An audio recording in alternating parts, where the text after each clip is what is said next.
અંકલેશ્વર સહિત આસપાસના વિસ્તારમાં પડી રહેલા અનરાધાર વરસાદ વચ્ચે જૂના નેશનલ હાઈવે નંબર 8 પર સતત બીજા દિવસે પણ માર્ગ પર જળબંબાકારની સ્થિતિ સર્જાઈ છે. ખાસ કરીને પ્રતિન ચોકડી પાસે વરસાદી પાણીના નિકાલની યોગ્ય વ્યવસ્થા ન હોવાથી સમગ્ર રસ્તા પર પાણી ફરી વળ્યા છે, જેના કારણે વાહન ચાલકો અને રાહદારીઓને ભારે હાલાકી ભોગવવાનો વારો આવ્યો છે. તંત્રની ઘોર બેદરકારી અને નિષ્ક્રિયતા વચ્ચે આજે એક પ્રેરણાદાયી અને ચોંકાવનારો કિસ્સો સામે આવ્યો છે. પ્રતિન ચોકડી પાસે પાણીનો નિકાલ અટકી જતા રસ્તા પરથી પસાર થવું મુશ્કેલ બની ગયું હતું. આ જોઈને તંત્રની રાહ જોયા વગર એક રિક્ષા ચાલકે માનવતા અને હિંમત દાખવી હતી.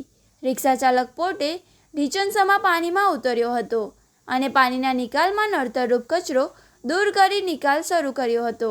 સ્થાનિકોમાં ભારે રોષ જોવા મળી રહ્યો છે કે સામાન્ય વરસાદમાં પણ પાણી ભરાઈ જાય છે અને તંત્રના અધિકારીઓ માત્ર તમાશો જુએ છે. સામાન્ય નાગરિકો અને રિક્ષા ચાલકોએ જાતે જ કામગીરી કરવાની નોબત આવે તે તંત્ર માટે શરમજનક બાબત છે.